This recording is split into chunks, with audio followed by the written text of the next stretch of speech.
नमस्कार सर, स्वागत है आप सभी का हमारे यूट्यूब चैनल पे। और मैं नवीन पारिक, और आज अपन बहुत सारी बातें इस वीडियो के अंदर करेंगे, जिसके अंदर सबसे पहले अपन जो है एसजीपीजीए की भी करेंगे जो लिस्ट की, और दूसरी अपन DSSB की भी करेंगे, और कुछ जो बंदे हैं जिनका एम्स से रिगार्डिंग भी आ रहा है, एम्स के कॉन्ट्रैक्ट बेस के रिगार्डिंग वो भी सारी बातें करेंगे, और कुछ जो है वो राजस्थान वाले भी आ रहे हैं कि राजस्थान के जो मार्क है वो क्या एक्स्ट्रा उन्हें मिलेंगे जो आने वाली भर्ती जो आपने देखी उन समय। तो सारी बातें करके करेंगे। सबसे पहले एसजीपीजीए, और फिर आपको मैं बताऊंगा DSSB की cut off as per your comment, आपके कमेंट के हिसाब से कितनी क्या है। सबसे पहले एसजीपीजीए वाली बात अपन एक साथ कर लेते हैं। ये एसजीपीजीए की एक और लिस्ट आएगी जी, बिल्कुल एक और लिस्ट आएगी, ठीक है। तो आई थिंक 135 जिनकी शायद जनरल में जो है यूआर कैटेगरी में जिनकी रैंक है, क्योंकि बहुत सारे राजस्थान वाले बच्चों का कमेंट आ रहा है कि सर 135 तक हमारी रैंक है, हमारा लिस्ट में नाम नहीं कि होगा क्या। तो बिल्कुल एक लिस्ट और आएगी, तो डेफिनेटली एक आने की पूरी पॉसिबिलिटी है, तो आप थोड़ा सा धैर्य रखें।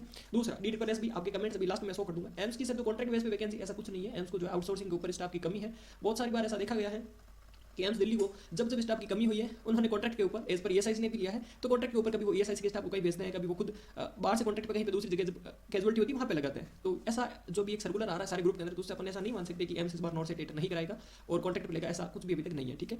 तो एग्जाम तो होना है, बट उसको जब नीड है इसलिए वो ऐसा है। तो एक हो गया। दूसरा, राजस्थान के अंदर क्या मार्क की देखो, साथ में बात ये है कि काफ़ी बच्चे मुझे कुछ लेटर वगैरह भी भेज रहे हैं। ये तो इतना मुझे ये आइडिया है कि जो आप बात कर रहे हो ना कोविड के अंदर जिन्होंने ड्यूटी करी और कुछ ड्यूटी करी, तो उन सबको अपना मुझे लग रहा हक मिल गया है ना।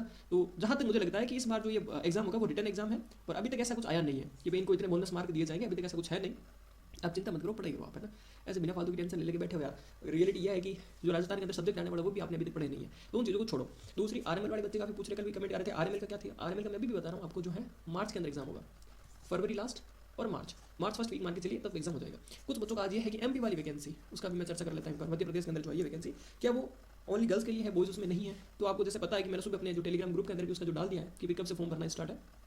तो 30 तारीख से शायद फॉर्म की जो स्टार्टिंग डेट है, जो कि जनवरी 15 तक ऐसा कुछ समथिंग रहने वाली है ना। डेट एक्जैक्ट नहीं, ग्रुप में मैंने डाला, आप जरा वहाँ से देख लेना। बात ये है कि पहले इसके अंदर जो है बॉयज़ का नहीं था, ओनली फॉर गर्ल्स के लिए जो थी। तो जो आप MP वाली वैकेंसी की बात कर रहे हो, मध्य प्रदेश कर्मचारी चयन बोर्ड के द्वारा जो भर्ती निकाली गई थी, ये सबसे पहले जो है गर्ल्स के लिए थी। तो उसके बाद में फॉर्म स्टार्ट भी हो गए थे, लेकिन फॉर्म को होल्ड करके वापस रोका गया। अब इनमें क्या हुआ, सीट भी इंक्रीज हुई है, और शायद मुझे लग रहा है आज न्यूज़पेपर में आया है कटिंग, बट कल या परसों तक जो है पूरा इसका नोटिफिकेशन आ जाएगा, तो पता चल जाएगा कितनी सीट इंक्रीज हुई है और कितने बॉयज़ को भी यहाँ पे सीटें मिली है। इन सारी बातों के अलावा अब आ जाते हैं आपके DSSB के कमेंट्स उन सब चीज़ों पर, ठीक है। अब तो मैं ऐसी बातें बताऊंगा, तुमको खुद अब ये सोचोगे। सबसे पहले साथियों, ये वीडियो बनाने का जो DSSB के बारे में जो मैंने इन्फॉर्मेशन दी, इसके अंदर मैंने आपको इतनी बार बोला, मैंने कहा आपके जो मार्क हैं, आप अपने मार्क कितने आपने मतलब क्वेश्चन अटेंडिंग हुई आपकी, तो कितनी क्वेश्चन अटेंडिंग वो एक बार कमेंट में बताना। अगर मैं बात करूँ इस वीडियो की, तो यहाँ पे आप देख सकते हैं कि 2000 प्लस बच्चों ने इसको देखा है ना। ये जो वीडियो मतलब कि DSSB के जितने भी एग्जाम दिए उन 2000 प्लस ने देखा है। तो अगर मैं आप खुद सोचो यार कि अगर मैं आपको एक वे प्रोवाइड कर रहा हूँ, एक चैनल प्रोवाइड कर रहा हूँ, आपके सारे कमेंट का रिप्लाई दे रहा हूँ, आपके सारी, अगर आप टेलीग्राम पे मुझे पर्सनली कमेंट कर रहे हो, पर्सनली मुझे मैसेज करते हो, उन सब का मैं, कुछ बच्चे ऐसे भी है जिनके कुछ प्रॉब्लम आ रही थी यूनिवर्सिटी में, मैंने वहाँ पे भी बात करके आपकी सारी प्रॉब्लम्स सोल्व करी। तो मैं कभी आपको ऐसा नहीं बोलता कि मेरे वीडियो को लाइक करो या चैनल को सब्सक्राइब करो या फिर बेल, कुछ भी ऐसा मेरा मन नहीं है। सिर्फ अपना उद्देश्य यह है कि जिस पर्पस के लिए अपन आज इकट्ठा है, तो कम से कम वो अपना काम निकल जाए। मैं भी आपकी तरह एक प्रकार के स्टूडेंट हूँ, मैं भी एग्जाम देता हूँ, मैंने भी DSSB दिया, मैंने अपने आपको शेयर किया सबको भी, मैंने इतनी क्वेश्चन अटेंडिंग मेरी थी, यूपी में भी बताया मेरी इतनी थी। तो अब बात अपन ये करते हैं कि DSSB का वीडियो डाला था, 2000 से प्लस बच्चों ने देखा।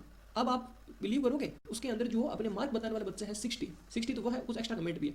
मुझे लगता है शायद 55 प्लस बच्चों ने अपने जो है कितने क्वेश्चन उन्होंने अटेंडिंग करी वो मुझे बताया। अब आप बताओ कि अगर आप 2000 बच्चे देख रहे हो, वो बच्चे कौन है, सारे DSSB के एग्जाम दिए उन्होंने, कितने बच्चे थे टोटल 35। अगर अपन एक बेसिक एवरेज निकाले ना, बेसिक एवरेज निकाले, तो मैं 60 बच्चों के हिसाब से, जो 55 बच्चों के कमेंट आए उसके हिसाब से मैं नई कट ऑफ आपको कैसे बताऊँ। आप खुद सोचो, कुछ बच्चे जब कमेंट कर देते हैं कि सर आपकी कट ऑफ तो ये गई, कट ऑफ आपने ये बताई, इतने से यहाँ ऊपर हो गया, तो आप बताओ हम कट ऑफ किस प्रकार से डिसाइड कर सकते हैं। जब आपने रिसर्च पढ़ी है ना, आपको तो आइडिया तो होगा भी कट ऑफ कैसे निकाली जाती है। अगर आपके अब जो 2000 बच्चों में से मान के चलते हैं, अगर लगभग 1500 बच्चे ऐसे अपने जो होते हैं, कितने 1500 बच्चे ऐसे होते हैं जो अपने खुद के क्वेश्चन अटेंडिंग बताते हैं कि सर हमने इतना करा, तो हम खुद एक आइडिया लगा लेते हैं कि इतनी कट ऑफ तक इसकी जाएगी। दूसरी चीज़ साथियों, आप मेरी बात को है ना समझ नहीं रहे हो कि अगर आप अपने मार्क बताते हो इससे मुझे क्या बेनिफिट होगा, है ना। ऐसा तो कुछ है नहीं कि आप जितने ज़्यादा इससे कमेंट करोगे यूट्यूब मुझे इस वीडियो को ज़्यादा कुछ पैसे देगा, ऐसा कुछ नहीं होता है। और ऐसी कुछ गलतफहमियां वो भी निकालते हैं, ऐसा कुछ नहीं होता है। कमेंट्स का सिर्फ ये मतलब होता है कि आप अपने मार्क बताओगे, उससे हमें ये पता चलेगा कि जैसे मान लीजिए आज अगर 1500 बच्चे अपने मार्क बताते कि 140 तक उन्होंने किया या 150 तक करा, तो जब लास्ट में रिजल्ट आता है ना, तो हम कंपेयर करते हैं। अगर मैं आपसे इतना बोलता ना यार अपने एक बार रोल नंबर भेज देना जिसने अपने नंबर बताया, तो अपन कुछ आगे कुछ मिल करके अगर किसी भी बच्चे के साथ या किसी अपने सबके साथ में अगर कुछ चीज़ गलत होती है तो हम उसकी आवाज़ उठा सकते हैं। वरना बोर्ड बातें छुपा के रखता है, आप भी छुपा रहे हो, तो फिर मतलब ही क्या चीज़ का। फिर तो मेरा यहाँ पे यूट्यूब पे आना और आपके साथ में सारी बातें शेयर कर रहे हैं, सबका कोई मतलब ही नहीं रहता है ना। क्योंकि आपने देखा होगा, मैं आपको एक आज पीठ बताता हूँ, इसलिए मैं आपके साथ में आया क्योंकि आपको लगता होगा कि नहीं यार ये भी उन्हीं यूट्यूब वालों की तरह है जो बस खाली आए और मन आए बातें कहते चला गया। ऐसा मैं नहीं हूँ, मैंने आपको पहले बताया था। जैसे देखो, अब आप क्या ना बात को समझ देनी हो किसी भी, जब हमारे पास ये देखो, जब हमारे पास कोई पुख्ता इन्फॉर्मेशन होती है ना तभी हम आते हैं, तभी बोलते हैं। मैंने आपको पहले भी कहा था, मैंने कहा कि जिस प्रकार से वार्डन के पेपर में क्या नहीं बताए गए थे, इंक्रीज जो नंबर हुए थे वो नहीं बताए गए थे वार्डन के पेपर में। और मैंने आपको ये तक कहा था, मैंने कहा ना उनके पहले नंबर बताए गए थे, ना नॉर्मलाइजेशन के नंबर बताए गए थे, डायरेक्ट रिजल्ट निकला। आज ये देखो 19 तारीख कितनी है, 19/12, कल रात को, यानी कि आज मॉर्निंग का है रिजल्ट किसका, DSSS।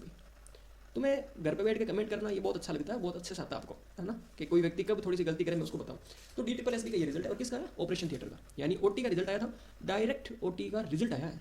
और क्या बताया देखो, कितनी पोस्टें थी, 13, 10 और 3 13, अच्छा सॉरी, वैकेंसी खाली 3 ही थी भाई, वैकेंसी 3 ही थी, और शॉर्ट लिस्टेड किया गया है इनको, ठीक है। अच्छा शॉर्ट लिस्टेड है इनमें 10, 3 वैकेंसी में 10 शॉर्ट लिस्टेड है, तो मतलब ये समझ के चलो कि जितनी अपना वैकेंसी होगी उससे ज़्यादा शॉर्ट लिस्टेड होंगे, पर अपने ज़्यादा है इसलिए क्या है, अलग अलग में आएंगे, ठीक है। इनके तो एक ही PDF में एक बार मांगे, इनकी कट ऑफ कितनी थी, 113। अब आप पूछोगे सर नॉर्मलाइजेशन वगैरह क्यों नहीं हुआ, कुछ नहीं हुआ, क्योंकि भाई पोस्ट 3 ही थी, और कितने बच्चों ने एग्जाम दिया, 488 बच्चों ने एग्जाम दिया, जनरल की कट ऑफ इसकी 113, ठीक है। मतलब तुमने आइडिया तो लगा लिया कि नॉर्मलाइजेशन, अब इनमें तो नॉर्मलाइजेशन होगा नहीं, बट ना तो इनके कुछ पहले कोई लिस्ट आई थी, कुछ नहीं आया, डायरेक्ट रिजल्ट आया, उसी प्रकार अपने भी डायरेक्ट रिजल्ट आने वाला है ना, ये मैंने आपको इस रिजल्ट के थ्रू बताया। तो OT का आ गया। और अब तुम्हारी कुछ कमेंट ले लेता हूँ मैं जल्दी से एक बार, जो आपने करे हैं कमेंट, ठीक है। तो मार्क तो आपने बहुत अच्छे बताए, थैंक्स उसके लिए यार, है ना, इतना आपने सपोर्ट करा भाई, दिल खुश हो गया मेरा तो पूरा इसमें। मनोज कुमार जी 144, भागीरथ चौधरी जी 191, और उसके बाद में सृष्टि उपाध्याय, अच्छा इन्होंने तो पूछा है मुझे सर रिजल्ट कब तक आएगा, तो भाई मैंने सबको बता दिया, रिजल्ट जो है 25 तारीख में मानता हूँ, 25 तारीख से पहले आ जाएगा। देखो सब रिमेड जो जिन्होंने बच्चों ने कमेंट करे हैं, तो ऐसा नहीं कि खाली तुम कमेंट करते हो मैं इग्नोर करता हूँ, नहीं, सबको बकायदे मैंने लाइक तक करे यहाँ पे, ठीक है। अंकित जी 148, यानी यो अब आप समझ रहे मेरी बात को, अब आपसे अगर कोई पूछे क्लास में, अभिषेक जी 151, 148, 138, 144, 191, ये तो वापस आ गया 191 तो है ना, अच्छा 2 बार कमेंट कर रहा है एक बंदा, ठीक है। ब्रदर आपको मैं बता रहा हूँ 115 से ऊपर नहीं जाएगी, ठीक है भाई। आज आपके भी जो है ना ये आ गया वीडियो के अंदर सेव हो गया, तो देखते हैं, ठीक है।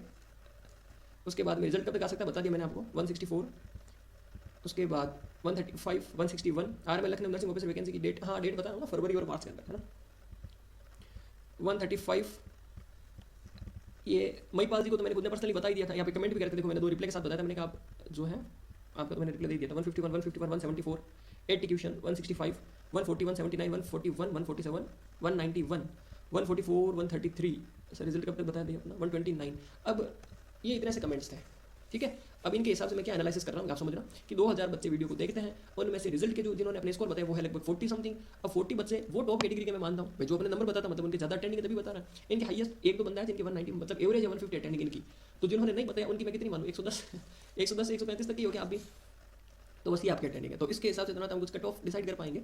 तो इस वीडियो को बनाने का एक ही मकसद है कि अगर आप मेरी बातों को और भावनाओं को समझते हैं, तो अपने जिन बच्चों ने, आपके सभी साथियों ने जिन ने DSSS का एग्जाम दिया है ना, उन सभी को एक बार ये वीडियो जरूर सेंड करना, और उनको बोलना कि यार अपन ऐसा कोई भी यूट्यूब पर चैनल ऐसा नहीं मिला आपको जो इतना बोले कि यार अपने कमेंट करो और अपन एनालिसिस करते हैं। मैं खुद कह रहा हूँ आओ कमेंट करो, अपन एनालिसिस करते हैं, ठीक है। मैं खुद भी अगर इन नंबर को एक्सेल में डाल के इनका एवरेज निकाल के कट ऑफ जारी करूँ ना, तो भी क्या करूँ, 50 की तो क्या कट ऑफ जारी करें, ठीक है। तो आप सभी जो भी नए हैं वो एक बार टेलीग्राम चैनल के ऊपर मैं फर्स्ट कमेंट के अंदर, ये मत पूछना वापस मुझे टेलीग्राम का लिंक कहाँ पे है, फर्स्ट कमेंट के अंदर ही मैं टेलीग्राम का लिंक दे रहा हूँ, आप वहाँ से ज्वाइन कर सकते हैं, सारी इन्फॉर्मेशन आपको वहाँ पे मिल जाएगी। दूसरी चीज़, अगर किसी को कुछ पर्सनल डाउट है, कुछ पूछना है, तो आप वहाँ से पूछ सकते हैं, स्टडी किस प्रकार से करनी है, कुछ भी डाउट है वहाँ से आप पूछ सकते हैं। कमेंट के अंदर अपने नंबर एक बार पुट जरूर करना। आशा है मुझे कि आपकी मेरी इन बातों का आपके ऊपर कुछ हल्का सा असर रहा होगा, और आपने जो जितने भी सारे अपने नंबर है वो एक बार कमेंट के अंदर जरूर करेंगे, फिर अपन मिलकर के एक जो कट ऑफ की एक ब्रॉड कट ऑफ एनालिसिस करेंगे, ठीक है। फिर मुझे मतलब वापस ये मत कमेंट करना यार कि, क्योंकि कुछ बच्चों के चक्कर में हम बहुत कुछ को नहीं छोड़ सकते हैं ना, ठीक है। तो फिर ये मत कहना कि सर अब ये हमारा मामला ये हो गया, आप यहाँ पे सपोर्ट करो, क्योंकि बहुत कुछ होगा। आप हर रिजल्ट के अंदर देखता हूँ, हर रिजल्ट के अंदर कुछ ना कुछ होता जरूर है। अगर आपके पास कोई सपोर्ट सिस्टम है, कोई सपोर्ट सिस्टम है, क्योंकि स्टूडेंट का सपोर्ट हमेशा स्टूडेंट ही करते हैं, ये बात आप ध्यान रखिएगा। कोचिंग वाले कभी आपके साथ में खड़े नहीं मिलेंगे, स्टूडेंट आपके साथ में खड़े मिलेंगे। तो अगर आपको कुछ भी छोटी बड़ी भी दिक्कत होगी, मैं आपके साथ में खड़ा रहूँगा, ये आपका इस वास्ते नर्सिंग चैनल आपके साथ में खड़ा रहेगा, इतने बच्चे आपके साथ खड़े रहेंगे, है ना। मैंने आपको पहले भी बताया था कहीं ईमेल करने का कुछ भी काम पड़ेगा तो जरूर अगर हम एक साथ में रहेंगे तो अपना काम हो जाएगा, ठीक है। वरना तो फिर अकेले तो तुम क्या, मैं खुद भी अकेले कुछ नहीं कर सकता। मेरे पास बता चलो इतना है, कम से कम अगर 200 बच्चों की सपोर्ट मेरे साथ करेंगे तो कर देंगे, लेकिन आपको भी अगर इसी प्रकार है कि नहीं यार कुछ भी प्रॉब्लम हो सपोर्ट करें तो फिर कोऑपरेट करके चलिए साथ में, ठीक है। Thank you.